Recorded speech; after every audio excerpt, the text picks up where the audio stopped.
Hey Screenwriters. Today I'm going to show you how to improve your screenplay and the quality of your bad guy using one very simple trick.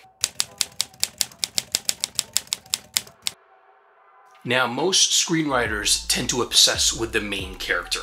A lot of times I tend to feel that we fall into the trap of focusing so much on the main character, we tend to ignore the adversary in the story. But it's really the adversary that draws out your main character. It's really the adversary that allows your main character to become a three-dimensional figure, allows your main character to really rise to the challenge in any narrative structure that you're developing. So today's video is all about how to really quickly and easily create the ideal villain for your hero. And the great thing about this technique is, number one, it's really easy. And number two, you've actually already seen examples of this everywhere in media. So let's get started. So I love bad guys. I love bad guys and villains. I actually think that it's the villain that makes the movie in many ways. And the art of crafting a really great villain, a really great antagonist, is by remembering what I call the rule of opposites, which is that whatever your hero is, your villain should be the opposite of that. Let's look at some examples of this. The most classic one has to be Star Wars, which is you have the Jedi, which are the forces of light, and the Sith and guys like Darth Vader, which are the forces of darkness. Light and darkness, opposites of each other. So when you look at a character like Luke Skywalker, for example, who is he? He's this farm boy from the middle of nowhere. He's lived a very, very small existence. And then he's thrust into this galactic conflict. And the main bad guy in that galactic conflict is the most powerful guy in the galaxy.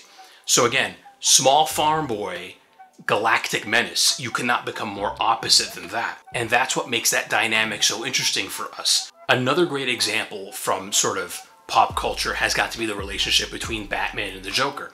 So again, let's look at Batman, the hero of the story. He's intelligent, he's methodical, he is very orderly, he believes in sort of law and order. And on the other hand, you have the Joker, who's insane, who believes in chaos, who's a trickster of everything.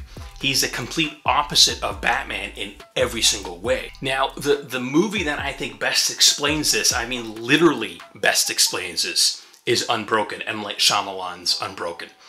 In Unbroken, you have a main character who's unbreakable. He's a sort of new age superhero who survives a horrific train crash unscathed.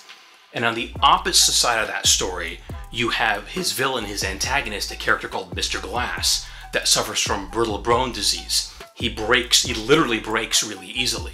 Again, complete opposite of things.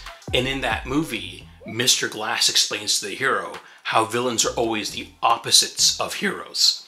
It's a wonderful, if you haven't seen it, you should absolutely watch it because it literally explains the dynamics between heroes and villains so very well. So if you want to create a better screenplay, if you want to create a more suspenseful narrative, create someone from your hero's worst nightmare. Create a character that is designed literally by you to be the greatest adversary your hero can possibly face. And that's why the idea of opposites, that's why the idea of creating the antithesis of your hero is something that I always go to when I'm doing my screenwriting. Because I know by doing that, I'm going to create a narrative structure, I'm going to create a story that's going to be rich, that's going to be deep, that's going to create for maximum conflict, and it's going to keep my readers engaged page after page, scene after scene, act after act. So that's it. That's my video about opposites. If you have a screenplay that you feel is not engaging enough, if you have a concept that you've been working on, but you just can't get the conflict right, you just can't get the tension right, go back and apply the rule of opposites to your villain and see what happens. Try and create an antagonist in your story that is the complete opposite of your hero and see what happens to your story, see what happens to your conflict once you do that. I think you'll be surprised at just how well it works. So again, if you have any questions, if you have any comments, drop them in the box below. Happy writing.